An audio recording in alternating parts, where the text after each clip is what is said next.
మొత్తం రాష్ట్ర వ్యాప్తంగా అన్ని సర్వేలు కూడా కూటమి వైపు చూపిస్తున్నాయండి. ఆయన ఓడిపోయారు కూడా జగన్మోహన్ రెడ్డి గారు. ఆయన మీద ఇంకా చాలా అంటే కేసులు ఇవన్నీ అసలు ఎలా ఉండిపోతాయంటారు వాళ్ళు ఓడిపోతే? ఓడిపోతే అంటే ఇంతవరకు సిబిఐ కేసులు పెట్టింది. అవి ఛార్జ్షీట్ అయినా కోర్టుల్లో కేసులు ఉన్నాయి. ముఖ్యమంత్రిగా ఉండడం వల్ల అయితేనేమి కొంచెం బీజేపీకి అనుకూలంగా ఉండడం, ఎన్డీఏ కూటమికి అనుకూలంగా ఉండడం అయితేనేమి కోర్టులో విచారణ ముందుకు సాగటం లేదు. అవునండి.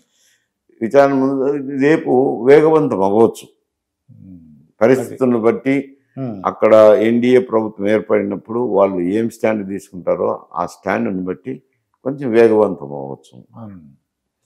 వేగవంతమైనప్పుడు కొంచెం ఇబ్బందికర పరిస్థితులను ఎదుర్కోవాల్సింది వస్తుంది ఇతను కేసులకు సంబంధించి.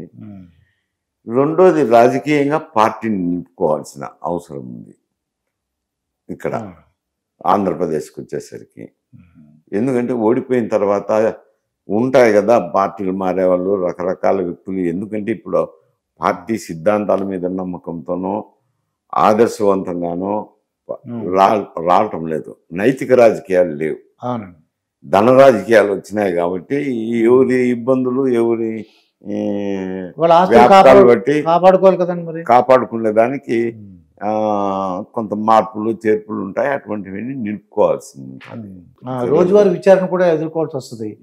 అలాగే ఈ అంటే వైఎస్ఆర్సీపీ అధికారంలో ఉన్నప్పుడు కొడాలి నాని అని ఒక ఆయన, పేరు నాని, వల్లభనేని వంశీ, జోగి రమేష్ వీళ్ళు నోరు పారేసుకున్నారు. రోజా, ఈ 5గురు కూడా నోరు పారేసుకున్నారండి.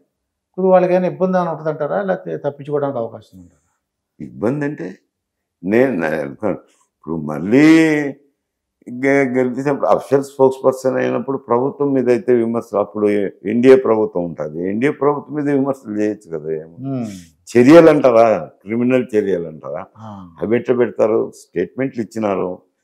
స్టేట్మెంట్లు ఇచ్చినాక ఆ పార్టీ తరఫున ప్రభుత్వం తరఫున ఇచ్చుకున్నట్లే కదా. కాకపోతే వాడిన భాష మంచిగా లేదు. అదే మీరు చేసినప్పుడు రాజకీయాలు అంత భాష ఉందంటారా? అటువంటి విమర్శలు చేసేవాళ్ళం కాదు.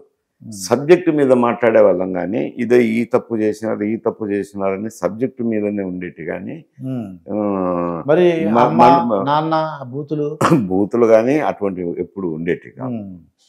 వ్యక్తిని ప్రత్యేకించి వ్యక్తి మీద మాట్లాడే వ్యక్తి దూషణలు ఉండేటి కాదు. అంటే పెళ్ళాలు అంటాం, 3 పెళ్ళాలు 4 పెళ్ళాలు చెప్తున్నాను కదా. ఏనా కానీ వాళ్ళు మాట్లాడిన భాష నేను మళ్ళీ రిపీట్ చేయడం, వ్యక్తి దూషణలు అనేటివి ఉండేటి కాదు. సబ్జెక్టు ఆ విషయానికి సంబంధించి అయితే ఉండేటివి.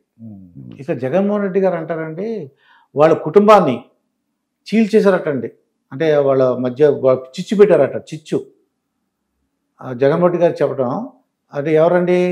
మన నారా చంద్రబాబు గారు.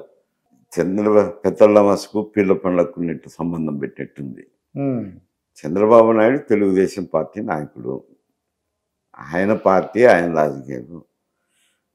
కాకపోతే షర్మిల కుటుంబంలో ఉన్న సభ్యురాలు. ఆయన జైల్లో ఉన్నప్పుడు 3000 కిలోమీటర్లు పాదయాత్ర చేశారు. ఎన్నికలు వస్తే అమ్మ సోదరి కూడా ఇద్దరు కూడా జగన్మోహన్ రెడ్డితో సమానంగా ప్రచారం చేశారు ప్రజలకి. నేను జగన్మోహన్ రెడ్డి వదిలిన బాణం, అన్న వదిలిన బాణం ఏదన్నా కానీ పదాలు ఏదన్నా కానీ ఆయన ఉన్నప్పుడు పార్టీని అయితే జైల్లో ఉన్నప్పుడు అయితే పార్టీని అయితే నిలుపుకోగలిగినారు. పార్టీ కార్యక్రమాల్లో పాల్గొనడం అయితేనేమి, డిస్కషన్స్లో పాల్గొనడం అయితేనేమి, పార్టీ ఇమేజ్ పెంచేదానికి పాదయాత్రలు ఇతర కార్యక్రమాలు చేయడంలో అయితేనేమి పార్టీని అంతా భుజాన వేసుకొని మోసినారు. మోసిన తర్వాత ఎవరి కోసము?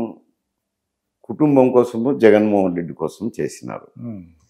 చేసినప్పుడు రాజకీయంగా ఆశలు లేని వ్యక్తులైతే దాని గురించి ఏం ఆలోచన చేయాల్సిన అవసరం లేదు.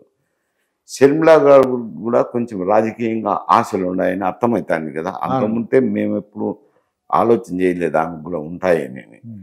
ఎందుకంటే ఇక్కడ వైఎస్ఆర్టీపీ పార్టీ పెట్టడం అయితేనేమి, తర్వాత కాంగ్రెస్ పార్టీలో చేరడం అయితేనేమి, కాంగ్రెస్ పార్టీ సారథ్యం వహించడం అయితేనేమి, ఆంధ్రప్రదేశ్లో పర్యటించడం అయితేనేమి, మీటింగులు పెట్టడం అయితేనేమి, పార్టీ నిర్మాణం చేయడం అయితే ఇవన్నీ చూస్తే ఆమెకు కూడా రాజకీయంగా ఆశలు ఉన్నాయనేది అర్థమవుతుంది. అటువంటి ఆశలు ఉన్నప్పుడు ఇంట్లో వాళ్ళకి తెలుస్తుంది కదా. తెలిసినప్పుడు రాజకీయంగా ఆమెకు కూడా సరైన ఉపాధి కల్పించిండాల్సింది. తగు ప్రాతినిధ్యం, ఆమెకు తగ్గట్టు తగు ప్రాతినిధ్యం కల్పించిండాల్సింది. కల్పించకపోవడం ఎవరు తప్పు అవుతుంది? జగన్మోహన్ రెడ్డి తప్పు అవుతుంది. ఒకవేళ కుటుంబంలో పెద్ద ఎవరు, మరొక విషయం కూడా ఉంది ఇందులో. ఏమిటి, కుటుంబంలో పెద్ద ఎవరు? జగన్మోహన్ రెడ్డి. ఆస్తులు పంపిణీ చేయించేటప్పుడు సక్రమంగా ఆమెకు సంతృప్తికరంగా చేయించాల్సిన బాధ్యత ఎవరి మీద ఉంది? అన్న మీదే ఉంటుంది కదా, చెయ్యాలి కదా. ఏది చేయకుందంటే వాళ్ళైనా ఎన్ని రోజులు ఉంటారు కుటుంబంలో? ఒకరు దించాల్సిన అవసరం ఉంది. వాళ్ళే ఆయన నిర్వర్తించాల్సిన బాధ్యతలు, కార్యక్రమాల నిర్వర్తించాల్సిన బాధ్యతలు నిర్వహించకపోవటం వల్లనే ఈ సమస్యలన్నీ వచ్చింది. అమ్మగారు అయితేనేమి, షర్మిల గారు అయితేనేమి సపరేట్ అయిపోయినారు. దానికి చంద్రబాబు నాయుడు బాధ్యత ఏం లేదు. అంటే వాళ్ళు ఎలా ఉండేవారండి? విజయమ్మ గారు ఎలా ఉండేవారు అంటే, ఇవన్నీ చూస్తుంటే బాగా కష్టం వచ్చింది విజయమ్మ గారికి. ఎందుకంటే కూతురు కొడుకు ఎటువైపు చెప్పాలో తెలియని పరిస్థితి. అమెరికా వెళ్ళారండి ఆవిడ.